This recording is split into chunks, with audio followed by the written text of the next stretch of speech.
All right, thank you very much. And right now we're happy to feature very special people who make Notre Dame the unique place that it is. We're proud to welcome two Notre Dame rectors, Margaret Morgan and Katie Patterson.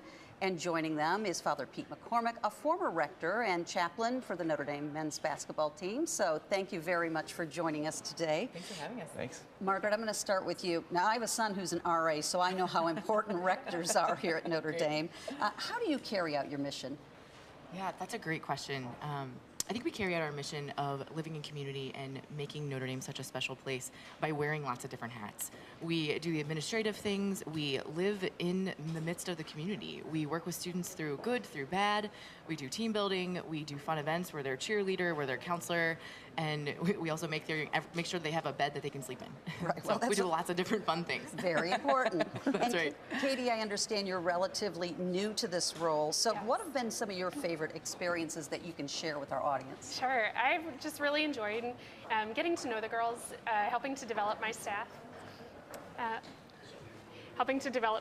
I oversee 8 seniors who serve as resident assistants and 2 graduate students who serve as assistant rectors. And I've enjoyed getting to know them and training them to be leaders in the hall. And then also seeing what creative endeavors the students come up with. So for instance, in February, we held LHAP, the Lewis House of Pancakes, and opened up all of our kitchens, served a different breakfast food on every floor. And the girls just had a great time. They were very spirited. It was a lot of energy. And we raised a lot of money for the Food Bank of Northern Indiana. So certainly a lot of responsibility, but a lot of fun too, it sounds Yes. like. And Fr Pete, you're the director of rector recruiting. What does it take to be a rector at Notre Dame? You know, Katie and Margaret spoke quite a bit about this already in terms of the personality, the demeanor that you need to have. My thing that I always look for when I'm talking with candidates is this: do they have the capacity to love students? Are they going to be willing to love them in all different types of situations and moments and environments? And if they can do that, most of the things can be taught.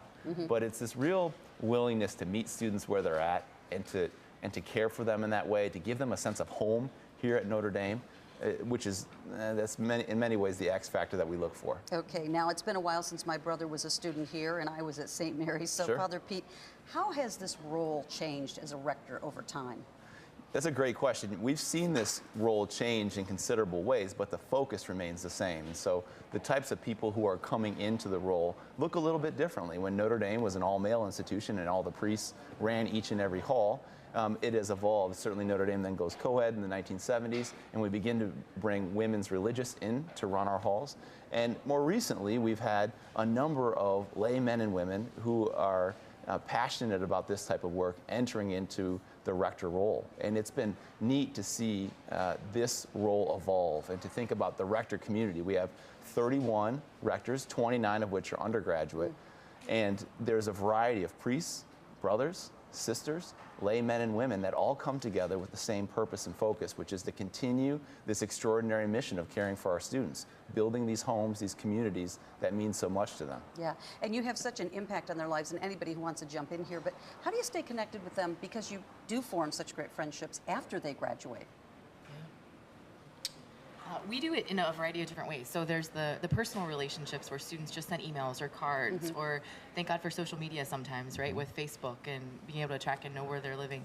As a dorm, we have a Howard Hall alumni newsletter that we send out once every couple months. Just, this is what we're doing, this is what we're thinking of. For the month of November, our chapel and our liturgy is really important to us. So we send out an email to all of our alums asking if they had prayer intentions, and we pray for them during our masses and during things. So we do things using that listserv, inviting them back for events, inviting them back. We invited them to watch today as the Howard Hall Ducks are competing right now outside. So yeah, so we do things like that, as well as the personal relationships and just tracking and finding out where their lives are. All right, well, thank you all very much for joining us today, and thank you for all you do for our sons and daughters of Notre Dame. Very admirable. Thank you. Thank you. Thanks. And coming up, I'm going to be talking